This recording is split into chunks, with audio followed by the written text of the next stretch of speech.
네, 오늘도 말씀 안에서 함께 만나며 감사합니다. 5월 감기의 날 묵상의 주제로 야고보서를 통해 주시는 지혜들을 살피고 있습니다.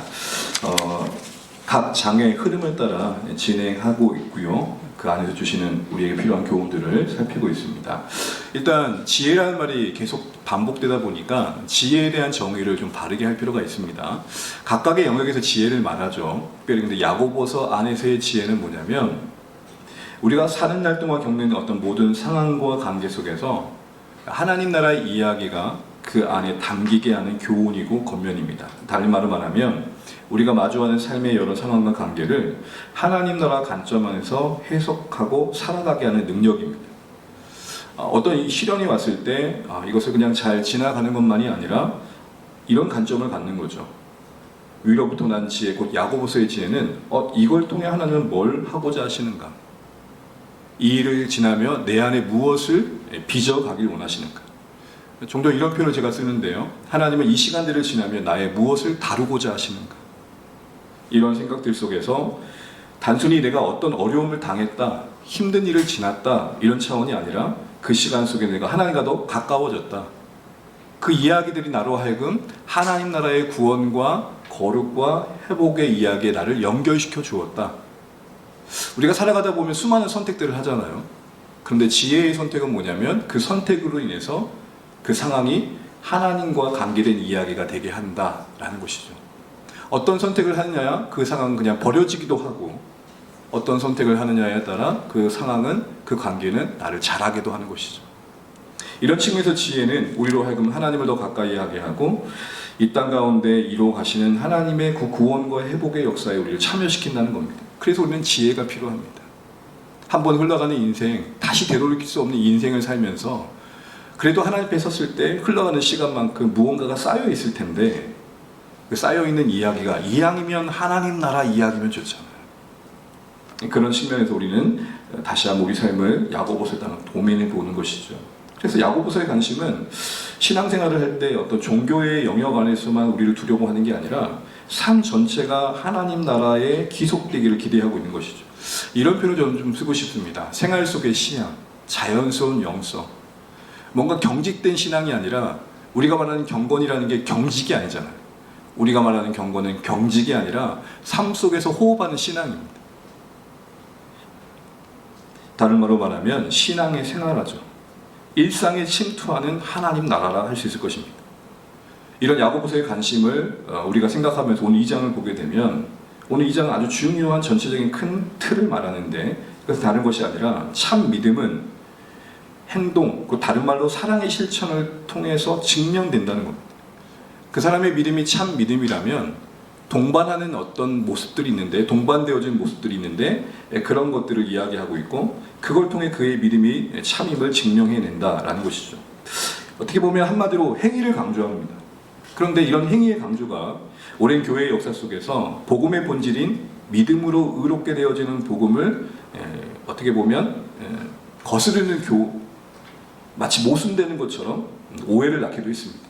그래서 야고보서 사도가 쓴 이 야고보서를 루터라는 신학자는 지푸라기다라고 비하할 정도였습니다. 지푸라기 정도는 뭐예요? 아이고 쓸데없는 거다라고 할 정도로. 왜냐하면 오직 믿음으로 은혜로 의롭게 되는 것을 훼손한다고 생각했거든요. 그럴 정도로 느껴지는 표현들이 있습니다. 14절 한번 보실까요? 내 형제들아 만일 사람이 믿음이 있노라 하고 행함이 없으면 무슨 유익이 있으리요? 그 믿음이 능히 자기를 구원하리. 마치 믿음이 무용한 것처럼 느껴지잖아요. 그런데 주목의 표현은 그냥 믿음이라고 하지 않고 그 믿음이에요. 어떤 믿음이요? 그 믿음. 어떤 특정한 믿음을 말하고 있는 거겠죠. 21절을 읽어보면 우리 조상 아브라함이 그 아들 이삭 제단을 바칠 때에 행함으로 의롭다 하심을 받는 게 아니냐. 마치 은혜가 아니라 그 은혜의 믿음이 구원을 받는 게 아니라 그 믿음의 자리를 행함이 대체하는 것처럼 보여집니다. 그러나 여러분 결과적으로 말하면 야고보는 또 다른 복음을 말하는 게 아니라 진짜 구원을 얻는 믿음은 행함으로 증명된다는 겁니다. 그 나무가 사과나무인지는 맺힌 뭘로 알 수 있죠? 열매로 알 수 있는 거죠.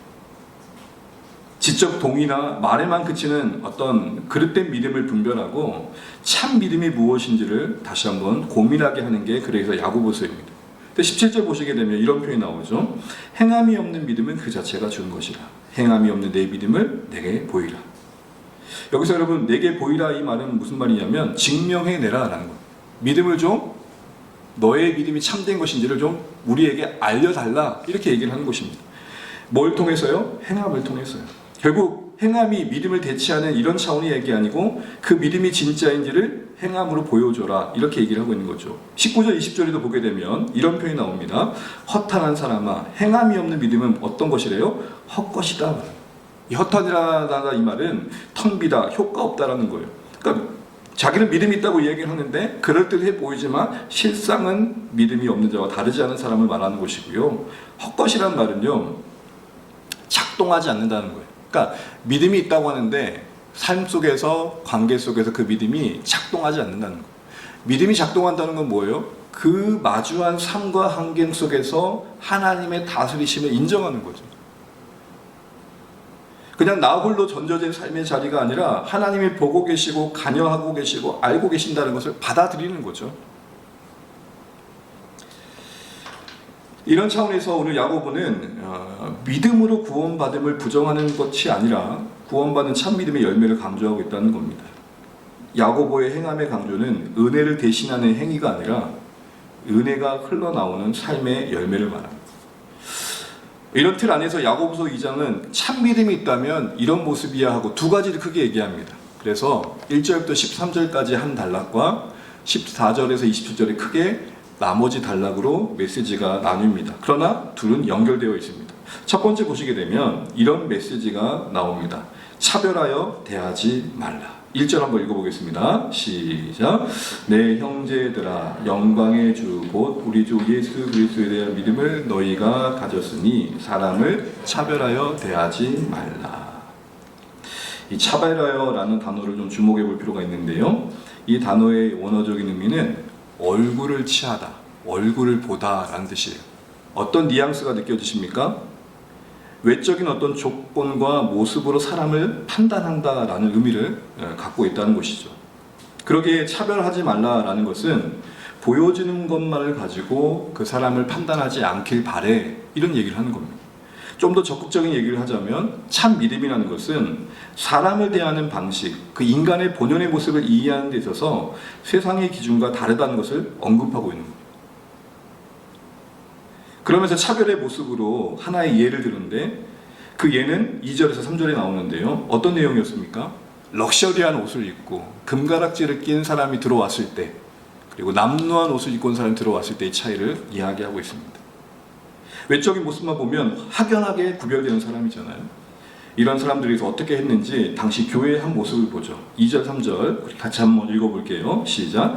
만일 너희 회당에 금가락지를 끼고 아름다운 옷을 입은 사람이 들어오고 또 남루한 입은 사람이 들어올 때에 너희가 아름다운 옷을 입은 자를 눈여겨보고 말하되 여기 좋은 자리에 앉으소서 하고 또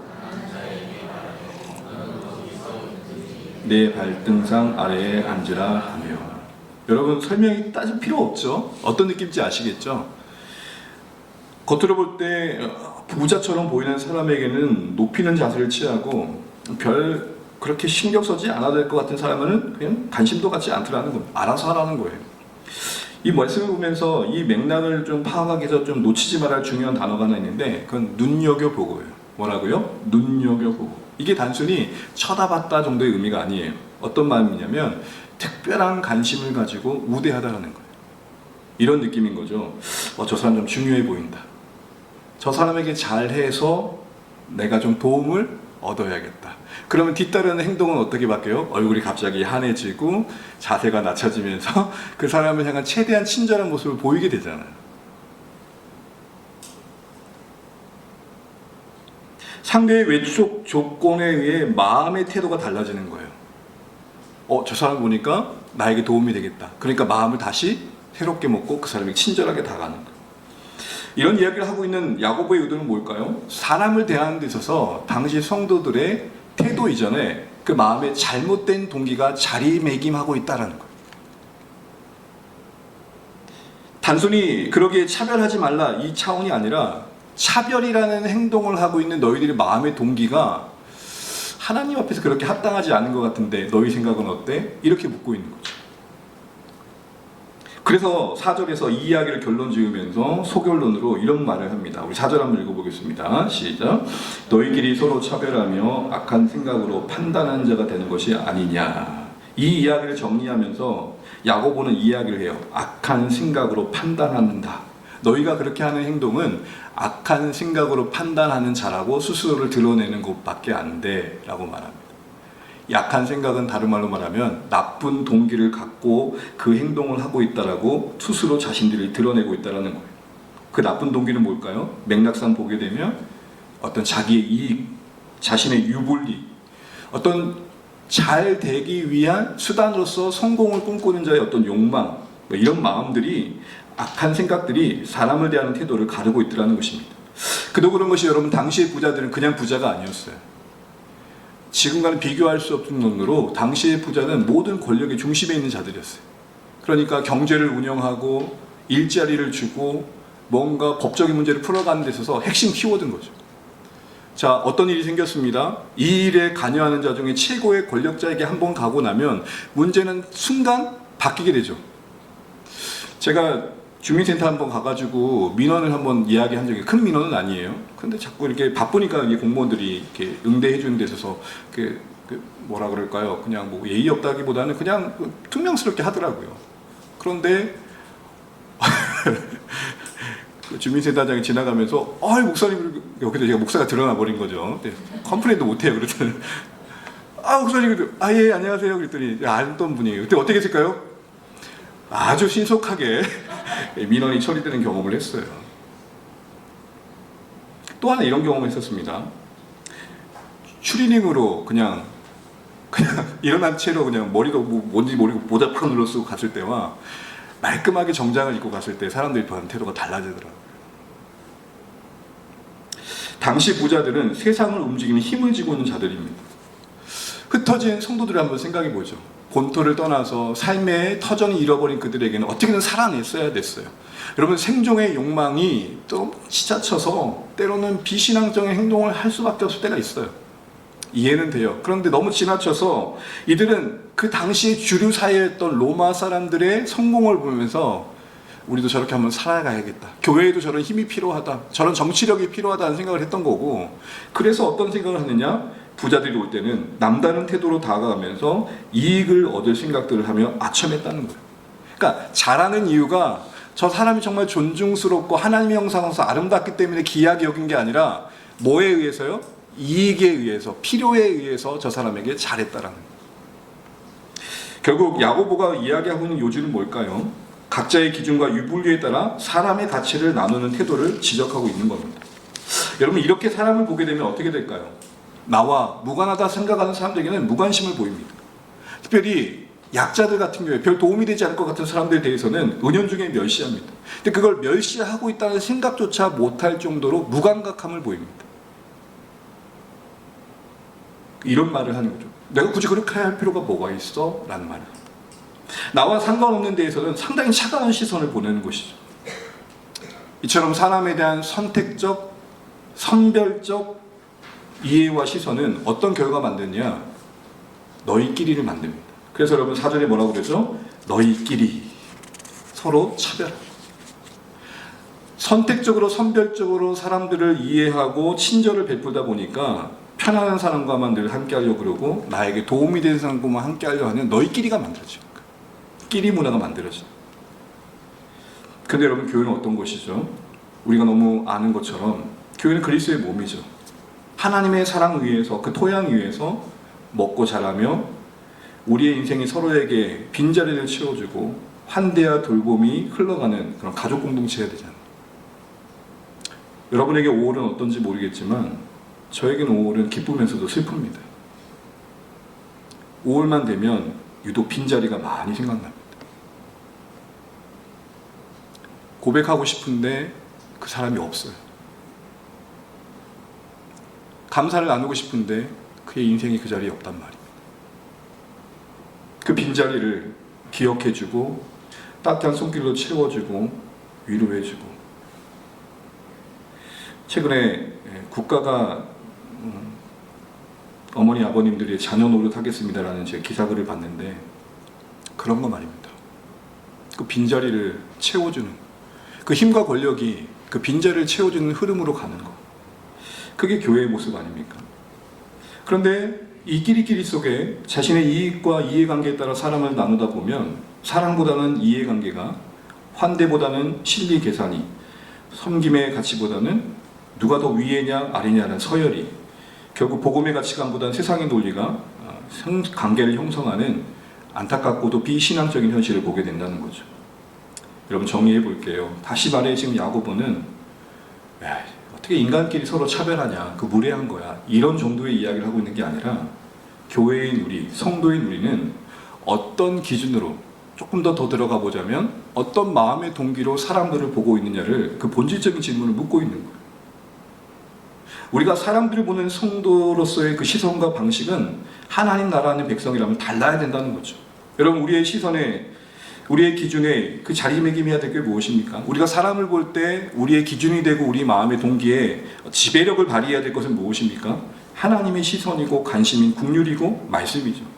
그래서 여러분, 오늘 말씀을 쭉 읽다 보면 야고보서는 그렇게 차별하는 이들, 그 마음에 숨겨진 욕망의 동기를 따라서 이익이 될 사람들에게 선택적인 친절을 베풀고 있는 그들, 가난한 자들은 업신여기고 자신들을 외면하고 있는 부자들은 오히려 높이고 있는, 모순을 범하고 있는 그들에게 두 가지를 강조합니다. 첫 번째, 5절에서 6절에서 하나님이 그들을 어떻게 보신지를 말합니다. 너희들이 그렇게 업신여기는 그들, 가난하다고 쳐다도 보지 않고 아무데나 앉으세요라고 대우하는 그들을 하나님은 얼마만큼 존중하는지를 보라는 거죠. 하나님이 그들을 그렇게 귀하게 여기는데 도리어 너희는 그들을 깎아내린다고? 말이 안 된다라는 5절 6절 한번 읽어보겠습니다. 시작. 내 사랑하는 형제들아, 들을지어다. 하나님이 세상에서 가난한 자를 택하사 믿음에 부요하게 하시고 또 자기를 사랑하는 자들에게 약속하신 나라를 상속으로 받게 하지 아니하셨느냐. 너희는 도리어 가난한 자를 업신여겼도다. 주목의 표현인 거예요. 5절에서는 하나님이 가난한 자를 택하셨다. 6절에서는 근데 너희는 도리어. 어떤 맥락인지 이해되시죠?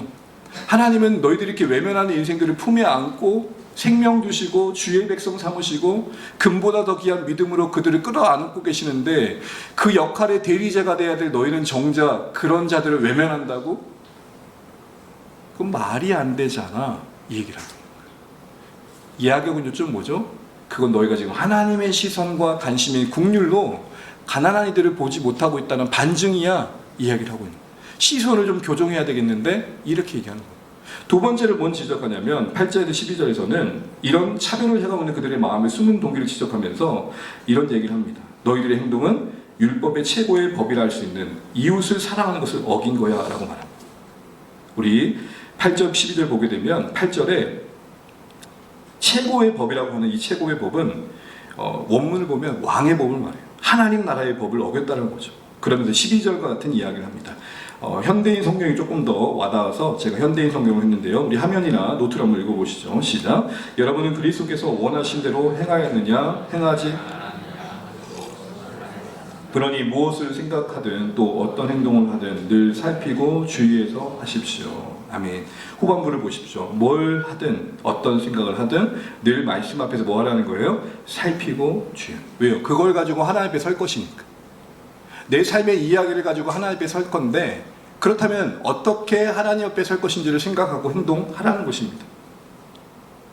사랑하는 주안에 가진 여러분, 이처럼 하나님의 시선과 관심인 국률로 또 말씀의 빛 아래서 당시 교회들은 자신들을 돌아보고 사람들을 보는 시선과 동기에 또 태도에 있어서 다름을 보여야 했었습니다. 사랑하는 주안에 가진 여러분, 우리가 하나님 나라에서 관계를 하나님의 지혜로 만들어간다는 건 뭘 말할까요? 사람을 보는 시선과 방식이 세상과 다르다는 것입니다. 적어도 하나님 나라에 속해 있다는 것은 사람을 보는 데 있어서 무언가 바뀐 시선이 있다는 것입니다. 요즘 우리의 시선과 사람들을 보는 방식은 어떤가요? 여러분, 폴란드에 이완스카라는 사회학자가 사람들을 세 가지로 분류하면서 비인격화된 현대인의 인간관계를 풍자한 적이 있었습니다. 세 가지 분류인데요. 첫 번째는 사람 같은 사람, 두 번째는 뭐라고 되어 있습니까?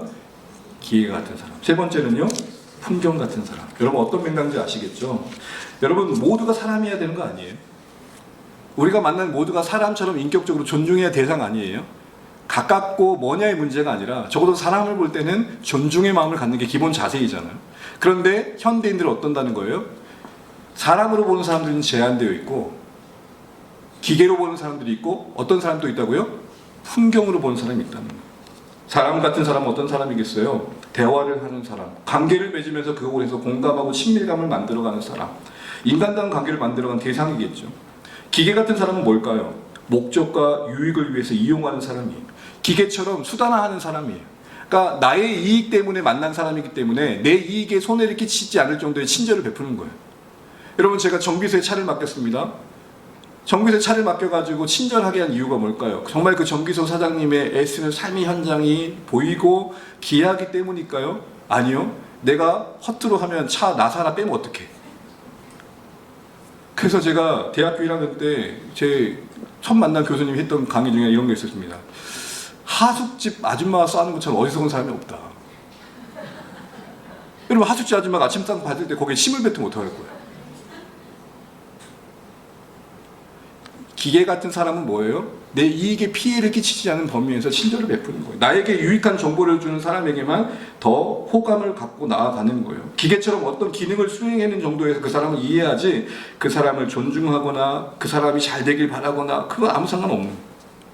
더 나아가 풍경 같은 사람은 뭐예요? 지나치는 사람이에요. 여러분, 차 운전하다 보면 나무가 가로수가 지나치죠? 무관심하게 지나치는 사람들이에요. 그러다 보니까 무시하기도 하죠. 이런 관계 속에서 우리는 어떤 현대인들의 모습들을 보게 됩니까? 점점 인격적으로 타인을 존중하기보다는 기계적으로 사람을 대하거나 풍경처럼 그 존재를 무시할 때가 얼마나 많아요. 여러분, 제일 참 서러울 때가 언제예요? 저게 나를 무시하네? 한국 사람의 정서 중에 제일 힘든 것 중에 하나가 그거래요. 무시당하는 거. 무시당하는 거. 이런 세태 속에 우리가 살아가고 있을 때 우리의 시선은 어떠냐는 거예요. 하나님 나라를 산다는 사람들은 분명 사람들 보는 시선이 달라야 된다고 말해요. 여러분 어떠세요? 요즘 시선은 어떠세요?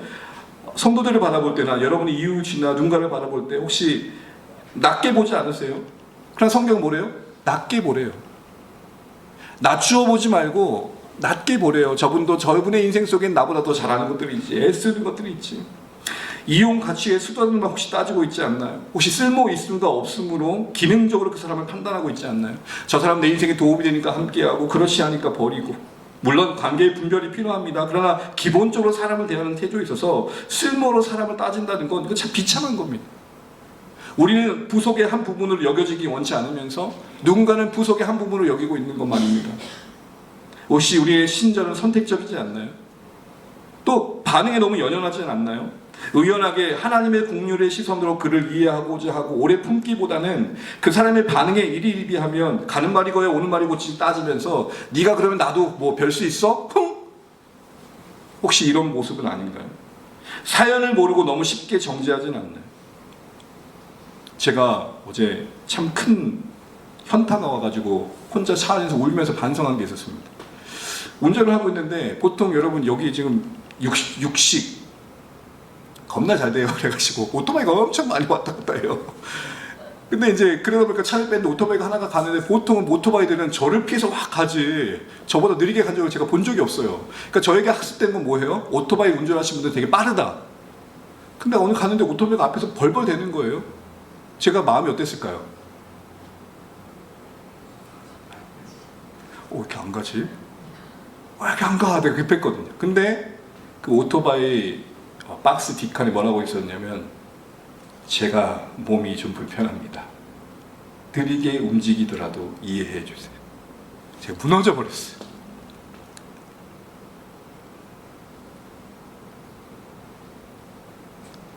우리가 살아보면 이해할 시선은 옳을 수 있을 때가 있어요. 그러나 전부는 아니에요. 축복의 시선으로 바뀌시기를 간절히 바랍니다.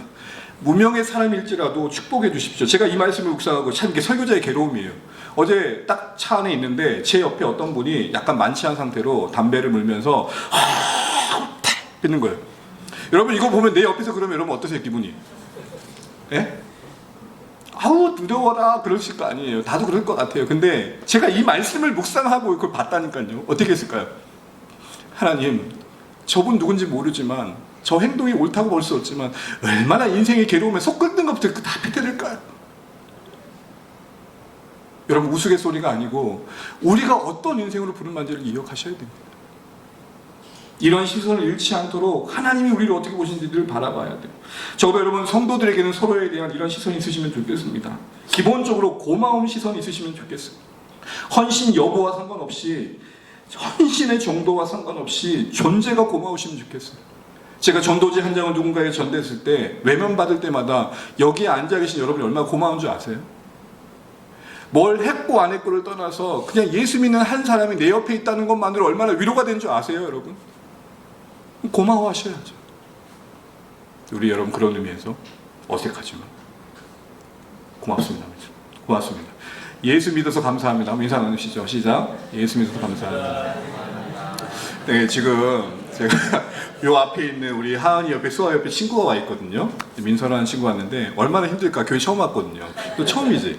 아니니? 아, 그랬니? 다른 교회. 그 교회가 처음이 아니네. 편하게 할게. 고마워. 서로에게 대한 고마움을 가지고 사람을 보는 시선이 하나님 나라를 닮아가시기를 간절히 축복합니다. 두 번째로는 참 믿음은 사랑의 실천을 통해 유익을 끼쳐야 된다는 거예요. 여러분, 어떻게 보면 앞에는 이익을 구하는 거였죠. 이어서 다른 측면이긴 하지만 연결되어서 뭘 얘기하느냐, 성도들은 유익을 구하는 자라는 거예요. 한번 따라 하시죠. 이익이 아니라 유익을 구하는 자. 섬김의 인생으로 부름받은 우리잖아요. 하나님의 자녀로 부름받은 우리의 인생의 방향이 예수의 종이잖아요. 네, 그의 삶에 말만 그러면 안 되고 실제적인 실천이 있어야 된다는 거예요. 그래서 14절부터 16절은 이렇게 이야기를 합니다. 실례로 한참 읽어보죠. 시작. 내 형제들아, 만일 사람이 믿음이, 14절부터 16절입니다. 시작. 내 형제들아, 만일 사람이 믿음이 있노라 하고 행함이 없으면 무슨 유익이 있으리요? 그 믿음이 능히 자기를 구원하겠느냐? 만일 형제나 자매가 헐벗고 일용할 양식이 없는데 너희 중에 누구든지 그에게 이르되 것을 주지 아니하면 무슨 유익이 있으리요? 어렸을 때 교회 어른들을 만날 때마다 자주 들었던 질문이 그거였어요. 아유, 교영아 밥 먹었니? 그러면 아예 조금 바쁜 일 놓쳤습니다. 그러면 아유 어떡하니 하고 어르신들이 항상 호주머니에서 이렇게 막 하다가 2,000원이 나오잖아요. 그럼 야 이거라도 가져가 이랬단 말이에요. 이렇게 하지 않았어요. 아, 배고프구나. 하나님께서 너에게 일용할 양식을 주시기 기도할게. 잘 가렴. 뭐라도 가지고 있는 것 중에 준비되진 않았지만 나누려고 하셨던 기억이 저에게 남아있습니다. 그 얘기를 하는 거예요. 자신이 줄 수 있는 게 있음에도 불구하고 기도만 하는 자, 그거 사랑 아니다. 이렇게 얘기를 하는 거예요. 행함이 없는 믿음은 그 자체가 죽은 것이라는 이 말씀을 가지고 이걸 그렇게 결론을 내립니다. 그러면서 거짓 믿음과 참 믿음의 예를 드는데, 거짓 믿음의 예는 뭐냐면 귀신도 지식은 동의한다는 거예요. 귀신도 하나님이 어떤 분인지 안다는 거예요. 그렇다고 귀신이 하나님께 항복한 건 아니라는 거예요. 오히려 교회를 괴롭히고 성도들을 어렵게 하더라는 거죠. 잘못된 거잖아요. 거짓 믿음이라는 거예요. 아는 대로 행하지 않기 때문에. 두 번째로는 아브라함과 라합의 이야기를 하는데, 아브라함 얘기는 특별히 이삭을 드린 얘기를 하면서 이런 얘기를 합니다. 여러분, 아브라함이 저 잠깐 봐주세요.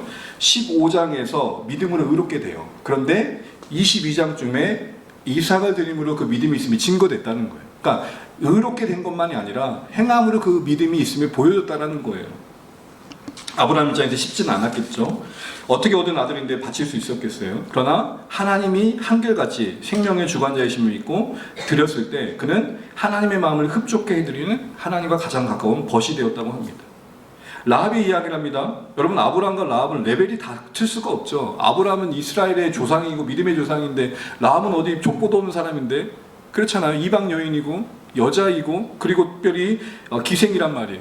어떻게 아브라함과 비교를 해요? 그래 떡하니 그런 사람 딱 두고 라합이 이야기를 합니다. 여러분, 라합은 어떤 사람입니까? 여리고성을 정복할 때 정탐꾼을 믿음으로 숨겨줘서 곧 멸망한 여리고성의 편에 서지 않고 그 거대한 조직이었던 여리고성에 속하지 않고 하나님 나라 백성에 참여하겠다고 고백하죠. 그래서 정탐꾼들을 살려줍니다. 그 믿음이었습니다. 목숨을 건 믿음이었습니다. 그 믿음을 보인 라합을 이야기하고 있습니다. 믿음만 있었던 게 아니라 행동으로 증명되었다는 거죠. 하나님의 약속을 신뢰하고 말이죠. 이 아브라함과 라합의 이야기가 그런데 여러분 왜 같이 배치됐을까요? 한번 궁금하지 않으세요? 분명 요지는 하나님의 어떤 믿음을 행동으로 보이는 사람들이에요. 그런데 왜 같이 아브라함은 그럴듯하게 이해해야 되는데 라합을 같이 매칭했을까요? 뭔가 하고 싶은 말씀이 있을 겁니다. 여러분, 당시에 지금 성도들이 아까 첫 번째 나눔에서 문제 갖고 있었던 게 뭐예요? 시선의 문제였죠. 욕망을 따라서 도움이 될 사람들을 취했단 말이에요. 그런 그들에게 말하는 거예요. 차별적인 시선과 태도가 하나님 나라를 거스릴 수 있다는 거예요. 왜요? 봐라, 라합 같은 여인, 차별받을 수 있는 그 여인이 구원받았다. 그러니까 아브라함과 라합을 같이 배치한 이유는 욕망을 품은 세상을 기준 삼는 그들의 그 차별적인 시선과 태도가 하나님의 구원 역사에 모순될 수 있음을 이야기하는 거예요. 두 번째, 라합을 이야기하고 있는 이유는 저는 이것도 있다고 생각해요. 여러분, 라합 입장에서는 어디서 굴러먹다 온 이스라엘이 소문으로는 이스라엘이 애굽도 이기고 무슨 바다도 건넜다고 하는데 소문인데 그걸 믿는다는 게 참 쉽지 않잖아요.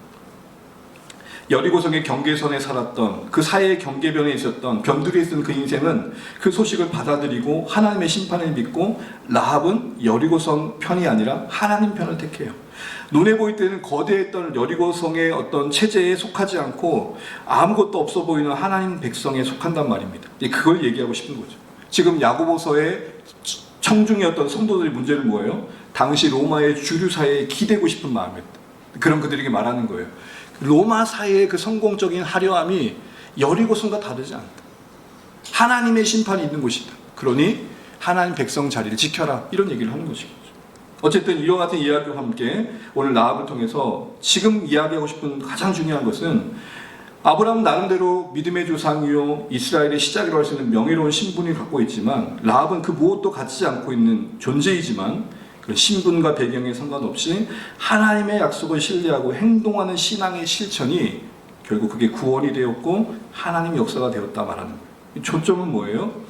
나를 둘러싸고 있는 그 무엇에 매이지 않고 뭐라도 순종하고 있느냐, 이걸 중요하게 여기고 있는 거예요. 여러분, 관계 속에서 우리가 지혜롭다는 건 뭘까요? 뭔가가 갖춰주고 준비될 때만이 아니라 지금 내게 주신 거 안에서 내가 흘러보내는 삶을 사는 거예요. 왜요? 가장 중요한 이유 중에 하나는 우리가 언제 부름받을지 모르기 때문에. 나눔이 있고 섬김이 있고 사랑의 구체적인 실천이 있냐는 거예요. 크냐 작냐가 아니라 내딛는 걸음이 있냐, 이 얘기를 하고 있는 것이죠. 작은 순종을 통해서라도 우리 자신이 먼저 그 기도의 응답이 되길 바라는 신실함과 진실함이 있냐는 거예요. 이런 거예요.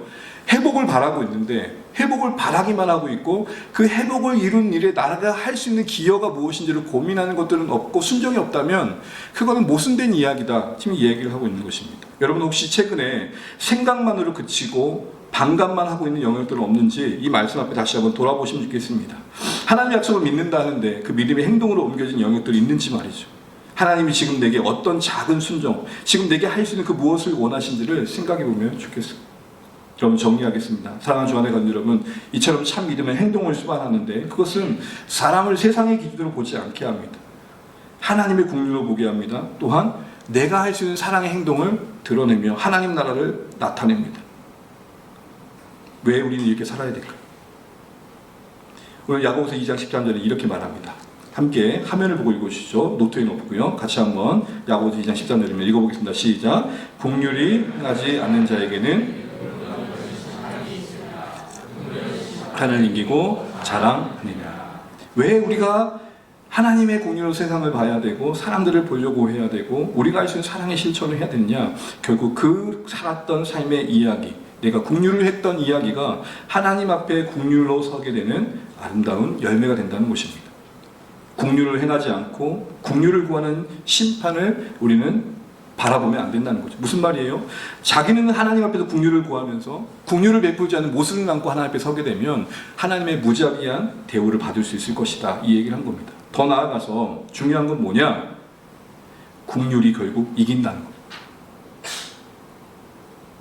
죄송해요. 한번 따라해 주시죠. 긍휼이 승리합니다. 긍휼이 심판을 이기고 자랑한다는 것은 이런 의미도 있습니다. 누군가를 정죄하고 싶고 그래서 바꿔내고 싶고 내가 당장 그를 이기고 싶은 마음을 긍휼이 이기고 그렇게 해서 이긴 긍휼은 결국 우리를 자랑하게 한다는 거예요. 왜요? 기대하게 했던 열매를 맺으니까. 긍휼은 오래 걸립니다. 긍휼은 인내가 필요합니다. 긍휼은 더뎌 보입니다. 그런데 진짜 승리를 가져다 준다는 거예요. 그런 의미에서 우리는 여러분, 이 긍휼의 승리를 믿는다면 옳은 말보다는 살리는 말을 해야 돼요. 한 번 더 따라해 주시죠. 옳은 말보다는 살리는 말을 해야 된다. 예를 들어 이런 겁니다. 여기 빈자리가 보입니다. 옳은 말이죠. 빈자리 옳은 말이죠. 사실이잖아요. 근데 이렇게 바꾸자는 거예요. 하나님이 채우실 자리가 참 많네요.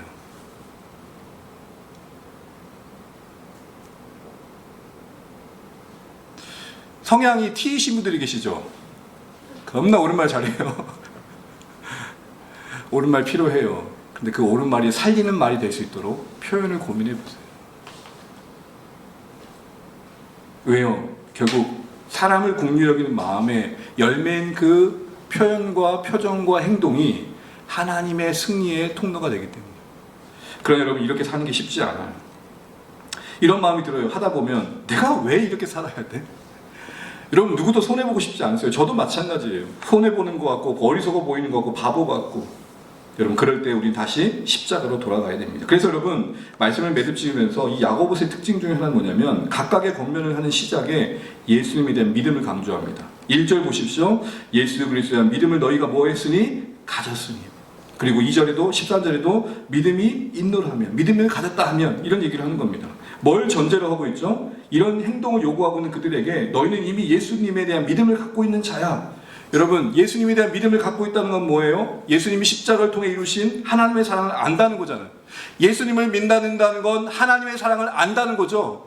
하나님의 사랑을 안다는 여러분들 이렇게 살면 좋겠습니다. 이렇게 얘기를 하고 있는 거예요. 그러니까 야고보서의 전제는 행위를 촉구하고 강조하기 이전에 뭘 전제로 하고 있죠? 은혜를 전제하고 있는 거예요. 왜 이럴까요? 인간의 사랑의 실천과 긍휼의 시선은 결단의 열매가 아니에요. 십자가를 얼마나 경험했고 하나님의 은혜를 얼마나 경험했냐의 열매이기 때문에 그렇습니다. 그러므로 사람을 바라볼 때 지칠 때, 사람을 바라볼 때 한숨이 나올 때, 사람을 바라볼 때 아무런 기대감도 생기지 않을 때, 그 무엇도 하고 싶지 않을 때 우리가 가야 될 곳은 어디예요? 십자가예요. 십자가를 고백하셔야 돼요. 그래야 고백이 돼요. 이해되시죠, 여러분? 고백해야 되돌아갈 수 있다고요. 그 자리로, 사랑의 자리로, 섬김의 자리로, 긍휼의 자리로. 우리의 힘으로 용 쓰는 게 아니라 안 될 때 어디로 가라고요? 십자가로 가야 돼요. 복음을 고백해야 돼요. 은혜를 고백해야 돼요. 나 사는 것 나의 힘이 아니라 하나님의 은혜지. 아무 자격 없는 나 하나님께서 끝없이 안아주셨지. 아무리 봐도 못난 나 하나님이 포기하지 않고 붙들어 주셨지. 거기서부터 시작되는 거예요. 거기서부터. 그래서 우리는 고백해야 돼요. 그래야 고백이 되니까요. 고백해야 돼요. 그래야 고백이 돼요. 되돌아갈 수 있는 거예요. 복음을 고백하는 곳에 진정한 고백이 있는 거예요. 말씀을 맺겠습니다. 사랑하는 주안의 가족 여러분, 하나님에 대한 지식만, 순종이 나오지 않습니다. 하나님의 자비와 사랑의 시선을 닮아 사람들을 바라보고 그 사랑을 조금이라도 실천하기 위해서는 언제나 우리에게는 은혜가 뿌리 내려져야 합니다. 십자가의 은혜를 경험한 사람만이 관계 속에서 하나님 나라를 살아가는 삶의 열매를 맺어갈 수 있기 때문이죠. 차별 없는 한 대의 시선, 할 수 있는 사랑의 실천, 그거 다 십자가의 열매입니다. 우리 이걸 기억하시고 오늘도 야고보서를 통해 주시는 이 지혜를 묵상하시고 살아내실 수 있는 우리 모두 주안의 가족 되시기를 간절히 축복합니다. 네, 감사합니다.